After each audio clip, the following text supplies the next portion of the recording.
Hello dear friends, welcome to Ram wealth. మనం ఈ సెషన్లో ఇండెక్స్ ఫండ్స్ గురించి కంప్లీట్ డీటెయిల్స్ తెలుసుకుందాం.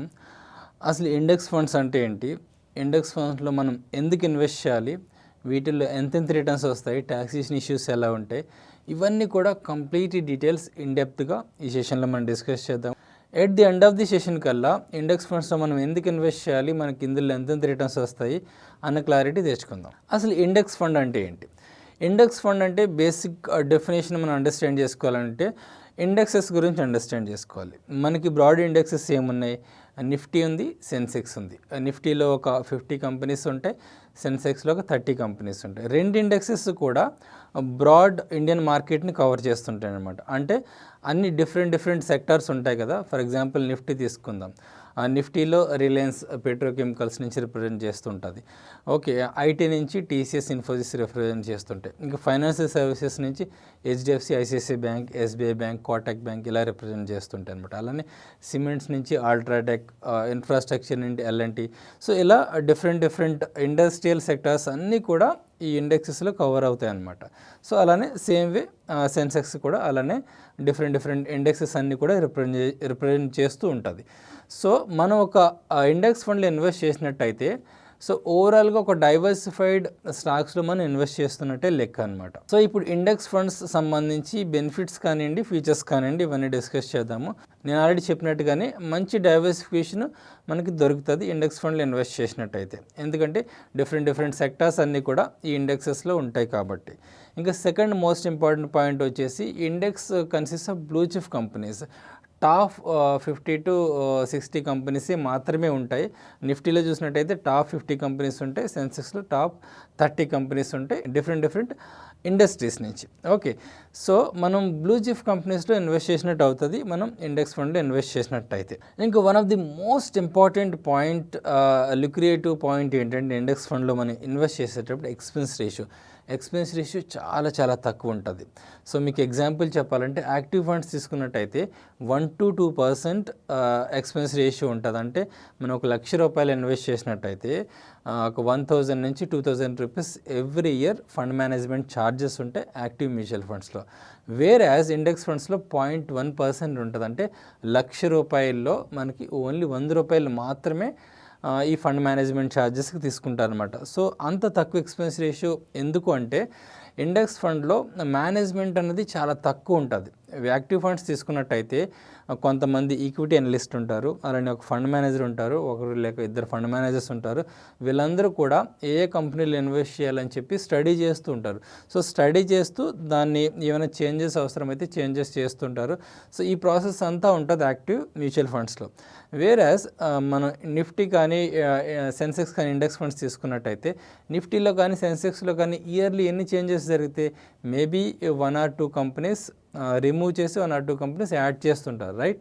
సో వాటి వరకు మాత్రమే ఇండెక్స్ ఫండ్స్లో కూడా చేంజెస్ అవసరం అవుతాయి. సో అందువల్ల ఈ కంపెనీస్ స్టడీ చేసిన అవసరం ఉండదు. టర్న్ ఓవర్ కూడా చాలా తక్కువ ఉంటుంది. ఇంకొక మెయిన్ ఇంపార్టెంట్ పాయింట్ ఏంటంటే లో ఎక్స్పెన్స్ రేషియో ఉండడానికి turn over. For example active mutual funds తీసుకున్నట్టయితే 20 to 50% or 60% టర్న్ ఓవర్ ఉంటుంది. అంటే ఒక ఫండ్లో ఒక 100 కంపెనీస్ ఉన్నాయనుకోండి, 20 నుంచి 30-40 కంపెనీస్ డిలీట్ అంటే ఎక్స్క్లూడ్ చేయడం, వాటి ప్లేస్లో కొత్త కంపెనీస్ రీప్లేస్ చేయడం జరుగుతుంటుంది అనమాట. అలా కాకుండా ఇండెక్స్ ఫండ్స్ తీసుకున్నట్టయితే ఏదైతే నిఫ్టీలో సెన్సెక్స్లో 1-2 కంపెనీస్ యాడ్ చేయడం జరుగుతుందో వాటిని మాత్రమే చేంజెస్ చేస్తారు. వాటి ప్లేస్లో వాటిని తీసేసి కొత్త కంపెనీస్ వాటి ప్లేస్లో యాడ్ చేయడం జరుగుతుంది అనమాట. సో అందువల్ల ఈ టర్న్ ఓవర్ తక్కువ ఉండటం వల్ల డిఫరెంట్ ట్రాన్సాక్షన్ ట్యాక్సెస్ కానివ్వండి, బ్రోకరేజ్ ట్యాక్సెస్ కానివ్వండి, సెక్యూరిటీ ట్రాన్సాక్షన్ ట్యాక్సెస్ కానివ్వండి, క్యాపిటల్ గెయిన్ ఎక్స్పెన్సెస్ కానివ్వండి, ఇవన్నీ తగ్గుతాయి అన్నమాట ఇండెక్స్ ఫండ్స్లో. అలానే ఆల్రెడీ చెప్పుకున్నట్టుగానే ఫండ్ మేనేజర్కి పెద్దగా వర్క్ ఏమి ఉండదు. ఈక్విటీ అనలిస్ట్లు అవసరం ఉండదు ఇండెక్స్ ఫండ్స్కి. ఫండ్ మేనేజర్ ఏవైతే ఇయర్లో 1-2 చేంజెస్ జరిగితే ఆ చేంజెస్ మాత్రమే చేసుకోవాల్సి ఉంటుంది. సో ఇంకొక ముఖ్యమైన పాయింట్ వచ్చేసి ఈ ఇండెక్స్ ఫండ్స్లో అలొకేషన్స్ ఎలా ఉంటాయంటే ఫర్ ఎగ్జాంపుల్ ఒక ఇండెక్స్ ఫండ్కి 1,000 crores ఏఎం ఉందనుకుందాం. ఓకే, సో రిలయన్స్ వచ్చేసి నిఫ్టీలో ఫర్ ఎగ్జాంపుల్ 10% రిప్రజెంట్ చేస్తుంది. సో 1,000లో 10% ఎంత ఉంటుంది, 100 crores 100 crores రిలయన్స్లో ఇన్వెస్ట్ చేస్తారు. హెచ్డిఎఫ్సి ఒక 10% రిప్రజెంట్ చేస్తుంది కాబట్టి హెచ్డిఎఫ్సిలో ఒక 100 crores ఇన్వెస్ట్ చేస్తారు. మేబీ ఇన్ఫోసిస్ ఒక 8%, అలానే టీసీఎస్ ఒక 6% రిప్రజెంట్ చేస్తుంది కాబట్టి ఇన్ఫోసిస్లో ఒక 80 crores, టీసీఎస్లో ఒక 60 crores. ఇలా వాటి పర్సంటేజ్ ఎంతెంత వెయిటేజ్ ఉందో ఇండెక్స్లో ఆ కంపెనీస్ వెయిటేజ్ దాన్ని బేస్ చేసుకుని ఈ ఇండెక్స్ ఫండ్లో కూడా ఇన్వెస్ట్ చేస్తుంటారు అనమాట. సో ఇది అలొకేషన్ విధానం. సో ఇది సింపుల్ మ్యాథ్ అంతే, దీనికోసం ఎక్కువ పర్సన్స్ అవసరం ఉండరు. సో ఈ విధంగా ఇండెక్స్ ఫండ్ని మేనేజ్ చేయడం చాలా ఈజీ కాబట్టి ఓవరాల్గా ఎక్స్పెన్స్ రేషియో చాలా తక్కువగా ఉంటుంది. ఇంకా one of the most important point వచ్చేసి ఫండ్స్ మానిటరింగ్. మనం యాక్టివ్ ఫండ్స్లో ఇన్వెస్ట్ చేసేటప్పుడు మేబీ మన పోర్ట్ఫోలియోలో ఒక 5-6 ఫండ్స్ ఉండొచ్చు. మేబీ ఒక 3-4 ఫండ్స్ బాగా పర్ఫామ్ చేయొచ్చు, ఒక 2-3 ఫండ్స్ బాగా పర్ఫామ్ చేయకపోవచ్చు. సో వాటిని మనం బాగా పర్ఫామ్ చేయని ఫండ్స్ని చూసి వీటిని ఎందుకు పర్ఫామ్ చేయట్లేదు రివ్యూ చేసుకోవాల్సి ఉంటుంది. మేబీ ఫండ్ మేనేజర్ ఏమైనా చేంజ్ చేయడా, లేకుంటే సెక్టోరియల్ అలొకేషన్స్ సరిగా లేవా, ఇట్లాంటివన్నీ కూడా చెక్ చేసుకోవాల్సి ఉంటుంది అనమాట. లేకపోతే మనం ఓన్గా ఇన్వెస్ట్ చేస్తున్నాం అనుకోండి, సో మనంతట మనమే వీటిని రివ్యూ చేసుకోవాల్సి ఉంటుంది. లేకుంటే ఏదైనా అడ్వైజర్ సలహాతో ఇన్వెస్ట్ చేస్తున్నట్టయితే అడ్వైజర్ మీద డిపెండ్ అవ్వాల్సి ఉంటుంది. అలానే అడ్వైజర్ కూడా కరెక్ట్గా సజెస్ట్ చేస్తున్నాడా లేదో కూడా మనకు తెలియదు. సో ఈ హెడాక్స్ అన్నీ కూడా ఉండవు మనం ఇండెక్స్ ఫండ్లో ఇన్వెస్ట్ చేసినట్టయితే. ఎందుకంటే ఫండ్ మేనేజర్ రోల్ ఏమీ ఉండదు ఇండెక్స్ ఫండ్స్లో, అలానే అడ్వైజర్ రోల్ ఏమి ఉండదు, మన రోల్ కూడా ఏమి ఉండదు. మనకు కూడా పీస్ ఆఫ్ మైండ్ ఉంటుంది. ఇంక ఇండెక్స్ ఫండ్లో ఇన్వెస్ట్ చేసేటప్పుడు ఏమైనా రిస్క్స్ ఉంటాయో చూసినట్టయితే ఒకటి వచ్చేసి లో ఫ్లెక్సిబిలిటీ. ఏదైతే ఇండెక్స్ ఫండ్స్లో ఏదైతే కంపెనీస్ ఉన్నాయో వాటిల్లో మాత్రం ఇన్వెస్ట్ చేయాల్సి ఉంటుంది. అవుట్ ఆఫ్ ది కంపెనీస్ వెళ్ళడానికి స్కోప్ ఉండదు అనమాట. ఫర్ ఎగ్జాంపుల్ రీసెంట్గా బడ్జెట్ వచ్చింది. బడ్జెట్ వల్ల కొన్ని సెక్టార్స్కి పాజిటివ్ ఉండొచ్చు, మేబీ బ్యాంక్స్కి పాజిటివ్ ఉండొచ్చు, ఇన్ఫ్రాస్ట్రక్చర్కి పాజిటివ్ ఉండొచ్చు. సో ఈ ఫండ్ మేనేజర్స్, ఈ రీసెర్చ్ అనలిస్టులు వీటిని అబ్జర్వ్ చేసి ఏదైతే కంపెనీస్ బెనిఫిట్ పొందుతాయో ఆ కంపెనీస్లో ఎక్కువ ఇన్వెస్ట్ చేస్తుంటారు. బట్ వేరేజ్ ఇండెక్స్ ఫండ్స్లో ఆ స్కోప్ అస్సలు ఉండదు అనమాట. ఇంకొక పాయింట్ వచ్చేసి ఇంపార్టెంట్ పాయింట్ మనం గుర్తుంచుకోవాల్సింది, ఏవైనా కంపెనీస్ విత్ ఇన్ ది ఇండెక్స్లో సరిగ్గా పర్ఫామ్ చేయట్లేదు అనుకోండి, దాన్ని రిమూవ్ చేయడానికి ఉండదు. For example Yes Bank issue తీసుకోండి, అది 300 దగ్గర నుంచి 20-30 రూపీస్ కూడా వచ్చేసింది.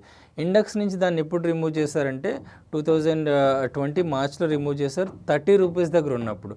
సో అప్పటి వరకు ఇండెక్స్ ఫండ్లో దాన్ని హోల్డ్ చేయాల్సింది, దాన్ని రిమూవ్ చేయడానికి వీలు ఉండదు అనమాట. సో అదొక నెగిటివ్ ఇండెక్స్ ఫండ్స్లో. ఇంకొక పాయింట్ వచ్చేసి గుర్తుంచుకొస్తుంది ట్రాకింగ్ ఎర్రర్. ఇండెక్స్ ఫండ్స్కి కొంచెం రిటర్న్ డిఫరెన్స్ ఉంటుంది, 0.5 నుంచి 1% వరకు కూడా. అది వన్ ఆఫ్ ది రీజన్ వచ్చేసి ఎక్స్పెన్స్ రేషియో. ఇంకా సెకండ్ రీజన్ వచ్చేసి ట్రాకింగ్ ఎర్రర్. ఎప్పుడైతే ఇండెక్స్లో కొన్ని కంపెనీస్ రిమూవ్ చేసి వాటి ప్లేస్లో రీప్లేస్ చేస్తారో ఇమ్మీడియట్గా ఇండెక్స్ ఫండ్లో విత్ ఇన్ ఏ డేలో అలా రిమూవ్ చేసి రీప్లేస్ చేయడానికి వీలు కాకపోవచ్చు, ఎందుకంటే అంత లిక్విడిటీ ఉండకపోవచ్చు రిమూవ్ చేసే కంపెనీస్కి, అలా న్యూగా యాడ్ చేసే కంపెనీస్ కూడా. సో అక్కడ కొంత ట్రాకింగ్ ఎర్రర్ ఇష్యూ ఉంటుంది అనమాట. పాయింట్ కూడా గుర్తుంచుకోవాల్సి ఉంటుంది. ఇంకా ఈ ఇండెక్స్ ఫండ్స్కి ఎవరికి సూటబుల్, మనం ఎందుకు ఇన్వెస్ట్ చేయాలి? ఎవరైతే బ్లూ చిప్ కంపెనీస్లో ఇన్వెస్ట్ చేయాలనుకుంటారో వాళ్ళకి ఈ ఇండెక్స్ ఫండ్స్ సూటబుల్. అలానే ఎవరైతే ఈ పోర్ట్ఫోలియో మన మ్యూచువల్ ఫండ్స్ ఇన్వెస్ట్ చేస్తాం యాక్టివ్ ఫండ్స్లో, వాటిని మానిటర్ చేసుకునే టైం ఉండదో, అలానే ఎవరికైతే మానిటర్ చేసుకునే హెడేక్స్ అవసరం లేదనుకుంటారో సో వాళ్ళంతా కూడా ఇన్వెస్ట్ చేసుకోవచ్చు. అలానే ఈ ఇండెక్స్ ఫండ్స్ రిటర్న్ ఎక్స్పెక్టేషన్ వచ్చేసి అరౌండ్ 10-11%. మన last 10 years Nifty Sensex returns చూసినట్టయితే అరౌండ్ 11% దగ్గర ఉన్నాయన్నమాట. వేరేస్ 5-7 years రిటర్న్స్ చూసినట్టయితే మనకి దగ్గరగా 14-16% వర్కౌట్ అవుతున్నాయి. But long run returns expect చేసుకుని ఇన్వెస్ట్ చేయడం అన్నది మంచిది. ఎవరికైతే 11% రిటర్న్స్ సరిపోతాయి అనుకుంటారో అవి కూడా చాలా బెటర్ రిటర్న్స్, ఎందుకంటే మనం ఎఫ్డీస్తో పోల్చుకున్నట్టయితే మోర్ దెన్ డబుల్ రిటర్న్స్ అవి.